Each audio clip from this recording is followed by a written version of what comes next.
This is why we need to do it on Mondays, because Tuesdays we're over it already. Tuesdays fucking throws you off, man.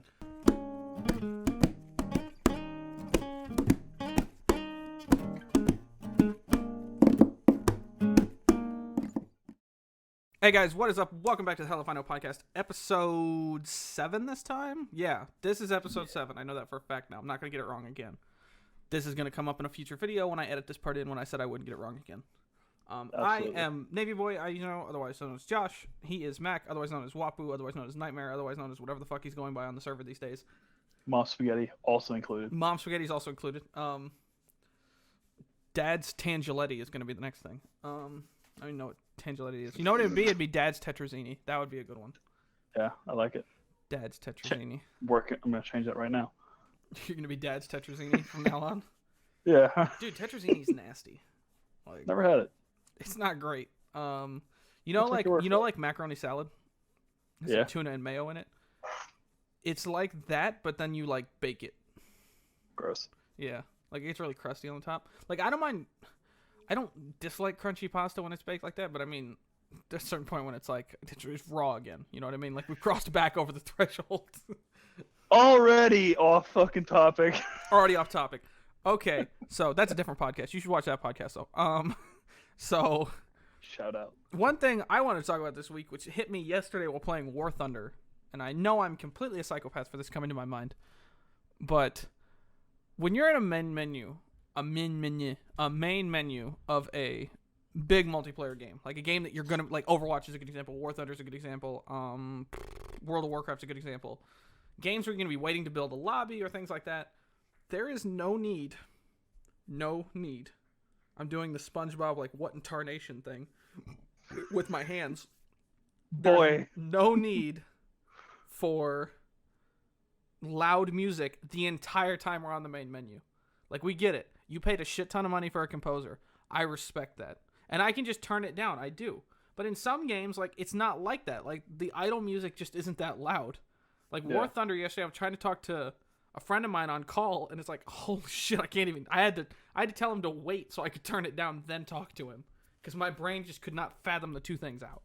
And I get there's people who listen to death metal on the subway at max volume and can have a calm conversation with the person next to them. I'm just not that guy. Next time. I'm just not that guy. That's like, and I know we talked about like, we talked about soundtracks, because we talked about Halo nonstop. We're gonna get Halo fanboys. Sorry, Halo fanboys. Old Halo fanboys, not new Halo fanboys. Fuck new Halo. Come at me. 3 and Reach, I think, were the two best. Combat Evolved is great for what it brought to the world. Yeah. And for what it represents, but I think 3 and Reach were the best for single player and for multiplayer. Also, the Forge was the greatest thing to ever come to Halo. Like, I mean, the creative community there, especially with Reach, with all the stuff they added, like Banshee Shredders were great. What was that? Back to topic. Fuck it, back to topic. What was the speed run one? Speed Halo. Speed Halo, yeah, that was really fun too. Okay. Yep. But yeah, back on topic. But like even in those games, like the Halo theme is so iconic, but it wasn't blaring at the menu. True. Like I shouldn't open a door and Squidward would be waiting with his clarinet to jizz on my face. You know what I mean? Like that's not what I'm here for. I am here to play a game, and I don't mind the soundtrack, but it shouldn't be like the musician should not be dicking me down while I'm trying to play a game. Is all I'm saying.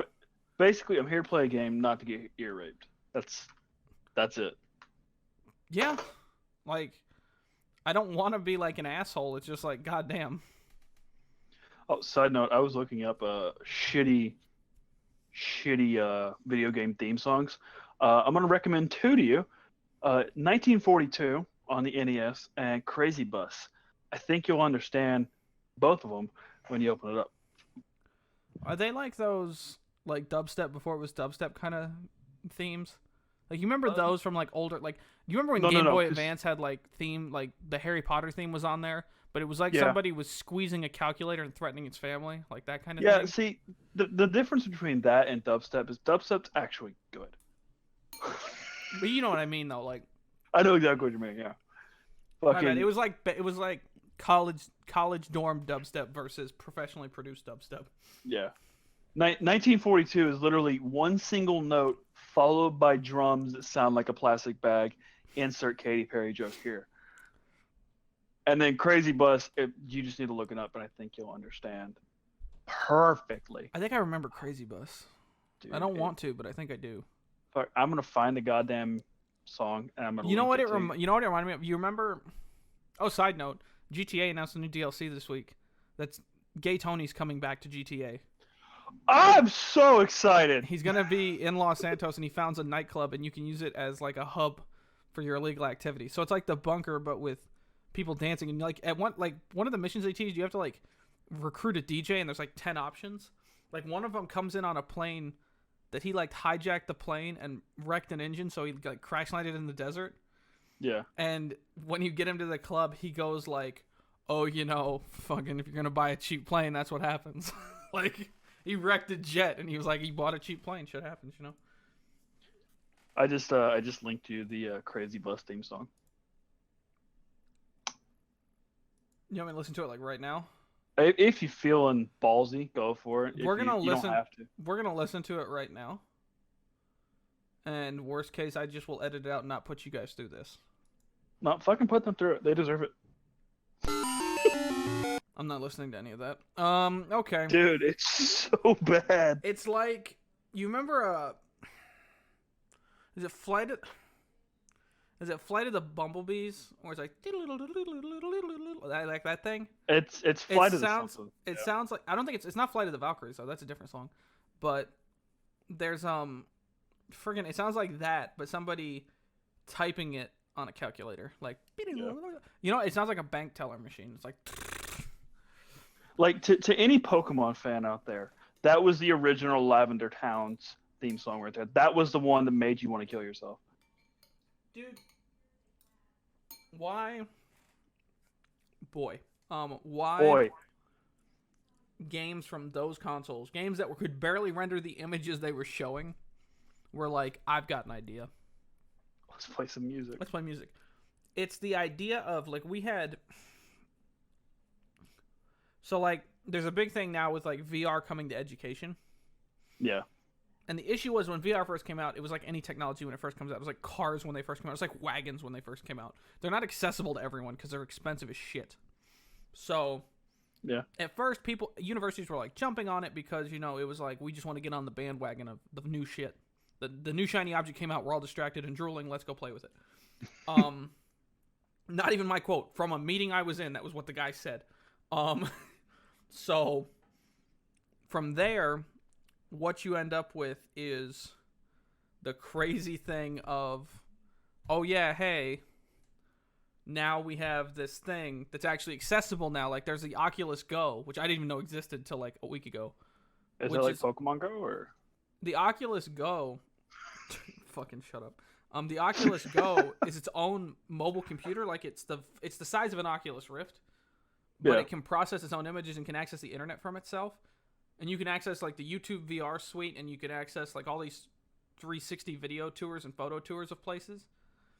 And it has, like, a controller and everything. Like, it's a really dumbed down version of the Rift, but the advantage of it is it's completely wireless. So you could, like, if you were in, like, a hotel or whatever and you wanted to watch a 360 video, you could do it.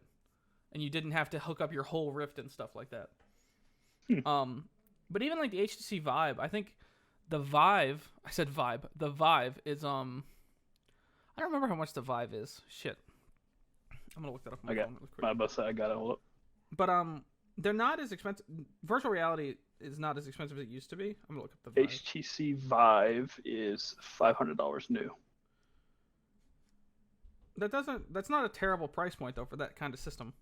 Yeah. And then I think the Oculus Rift is less. The Rift is available at Best Buy, which surprised me because I never thought I'd see those kind of things on an in-town, in-store kind of thing, like a chain deal like that. And I mean, you can buy Oculus items at the Best Buy here in town, right where we go. So that's kind of cool to me that's come that far. But it's interesting to see, like, that's kind of what I get from the music thing, to link back to where we were and not get off too far on this rant. With the music thing is like they did it just because they were like, what's this one little extra thing we can put on here to make it sell even more? Oh, well, it can play music too, but it's not really music. It's just, it sounds like your computer, like it's the same shit today. Like, you ever had your computer hard bent? Like, when it doesn't blue screen, like, all the images, like, distort for a second and the sound jams on whatever note you're on? That is the equivalent of what those were. Like, it was just like a jam file. My Xbox does that from time to time. My old Xbox did it once. No, it did it twice. My original 360 did it once when my cat Scruffy knocked it over. Because I was one of those people that had the Xbox 360 up on its end, not laying on its side, which was a mistake. I had it up on its tall side. The cat loved warm things, as cats do. Jumped up there and just rubbed against it, and it just went over. And I heard the disc, literally, you could hear the disc go side to side in the case, in the disc tray, and just scrape the sides. And the game, I think I was playing Reach at the time. And I just no, it wasn't Reach. What was it? It might have been Modern Warfare 2, because I remember rebuying that at some point. And I just watched everything slant to the side a little bit, like all the pixels disparaged, and then it just stopped. And it went back to the dashboard, and I was like, that's going to be the end of that disc. That disc is dead. But the other time it did it, anytime something overheats, that's usually a sign something's overheating, or it thinks it's overheating, because it's it trying to save itself. Like, it's hard bending itself to shut itself off because it doesn't trust you anymore. You violated its trust. And we don't violate things here. Remember that. Don't violate people's trust. Don't violate things. But yeah, it's just kind of funny to me. Like, that's how that came across to me. Like, on my Game Boy Advance, I thought it was cool. I don't know why, because looking back, I was just a dipshit. But it's just like crazy to me because they were awful. Like Gradius Galaxies, which was a really fun game. It was like a kind of a bullet hell game, like where you were a spaceship kind of thing.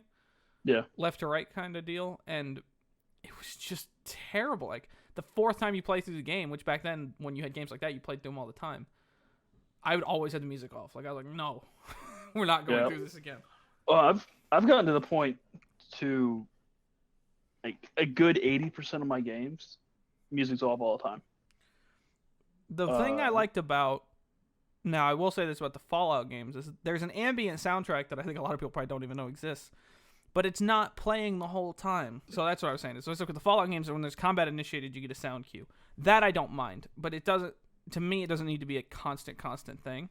Yeah. Like what you were saying. Like, I'm sure when you play through Skyrim now, you don't listen to the music anymore. Like, dude, I turned the music off on Skyrim, I think, about halfway through my first I finally listened to Minutemen Radio, and it's only because so I can get instant warnings when a settlement's under attack. Because you'll get a notification of a settlement being under attack in your missions for your miscellaneous, but you'll only get it after it's been broadcast twice by Minuteman Radio.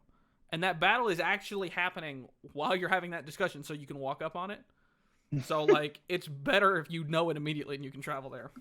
Because Ten Pines Bluff is threatened to leave 4 times now, because I'll be like, no, I'm not going out. I'm not going out there. Fuck it. Just tell 10 Pines Bluff to stop being a bunch of pussies, and that'll be okay. That's really, yeah. And it's like, I like what you said, build defense. Well, that's great, but you have to remember that 10 Pines Bluff has no scrap, like, at all. So I need to buy shipments and send it out there, but shipments are kind of expensive, and I don't usually do that till I'm done with the main quest. Once I've done the main quest, you have, like, all the caps in the world. Mm-hmm. Then I kind of go and play with the settlements and stuff like that. So that's my goal. I just need to power up the translocator thingy. But I haven't done it yet because it needs 22 goddamn... I have the copper wire. It's a 22 nuclear material.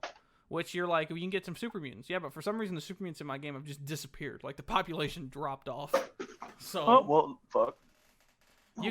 I can scrap Fat Boys, I think. I think if you scrap... No, mini nukes, my bad. If you scrap mini nukes, you get nuclear material. And also, Blast Radius games, they have it in them, but they're not that common. Like, I found 4 so far, and I've been playing for... like 30 hours on this playthrough, so the odds of the Blast Radius games aren't common. I was about to say, man, this has been your longest playthrough on it, hasn't it? No, because or close to. On the one, I beat all of the endings. I 100%ed the game when it first came out. Gotcha. But I never did the DLC, which is more what I'm doing in this playthrough. But I'm also just trying to enjoy it more. But I'm learning that I'm not a completionist with every game I play. I'm not like a Ray Narvaez or somebody like that, or like Michael Jones, who just went back and 100%ed Batman Lego Adventures 2 on the 360. Jesus. Well, he got his last achievement in 2012, and he finished it yesterday. So that was kind of the gap. But Gavin did that with New Vegas. Gavin had like 4 achievements left in New Vegas, and he finally went back and got them, I think. I will say every time I get Skyrim on a different console, I have to 100% it. So That's my goal with this Fallout. But I mean, part of me doesn't count DLC in some ways. But did you see the thing today? Okay, this is a side rant. Because I think it was it fucking Ray? Ray tweeted something today. I'm gonna bring it up. But it was about like, you know how gamer scores typically are in 5 or 10 increments? Like it ends in a 5 or it ends in a 0? Yeah. It might be, I don't know if it was No Man's Sky or what it was. But there was something that he was playing that the increments ended in like 2, 4, and 8. The fuck? Let me see if I can find it. Hold up. So for people, just for a heads up for people who hate when their gamer score doesn't end in a 5 or a 0, just looked at No Man's Sky achievement list on Xbox. All of the achievements are worth either 16, 32, 64, or 72 gamer score. What the fuck? Assholes. Freaking assholes. Speaking of Fallout, 76's beta will start in October. That's what. Yeah, I saw that tweet. Yep. Which then I saw a bunch of angry tweets where like only a month, and it was like, oh my god, you get to play the biggest release of the year a month early. Fucking Crimea River. They're not gonna release. I think people wish they'd release a beta where like the characters were 2-dimensional. And it was like Animator or whatever, and it's like no, they still want to have a mostly complete product by then. You need. Beta testing is good for a community, and it's a nice touch, and it's a nice outreach to the community. But let's be honest, even then they wish you don't find anything, because the whole point is if you're a month out from releasing something that big, or you're a month out from doing anything that size, you need to have it done at that point, not a super hard work in progress. Which we've seen games in the past fail where it was like, oh, we're going to release it for beta testing, and it was dog shit. No Man's Sky, for example. No Man's Sky was a good example. For a while, people didn't think No Man's Sky was going to happen because how bad it was the first time. So now all of a sudden it's going to be a huge AAA release on whatever, but kind of fascinating. All right, I think that fucking nails the fucking. I think we managed to get through the time we wanted to get through. Yep. And we didn't miss a week because for a little bit on Monday I didn't think we were going to have a podcast this week. Yeah, my week was not off to a good start. And then you said you had an emotional roller coaster yesterday involving an orc and Mordor. Dude, it was heartbreaking, man. Fucking, he died right in front of me, and then I died next to him. And I'm sitting there trying to save him the whole time. And then fucking, he dies. And then I die. And I'm like, motherfucker, he's gone forever. Bullshit. A dude comes around 5 seconds later and says, I'm going to kill you for not saving me. It's like, motherfucker, I was being killed too. Fucking son of a bitch. So this is what being a support main is like. This is what being a support main is like. But hey, he's finally back on my side. He no longer is the terror. He is the Forsaken, and he has a dope ass mask. So I was about to say, that's kind of interesting. What was the guy on my game I really liked? Pigu the Destroyer was my guy. Because every time I had to fight him, they chanted Pigu. It sounds like a Hindu god. Not gonna lie. I think it was spelled Peegu. Like it was literally spelled like Pigu. So it's kind of funny. That's gonna wrap it up for us this week, guys. Hopefully you enjoyed the episode. Hopefully you enjoyed the 1.5 seconds of the Crazy Bus title screen theme song I gave you, because I wouldn't put you through that. If you want to go listen to it and feel bad about yourself, go do it. I'm not gonna do it for you. I don't want to put anyone through that on the podcast.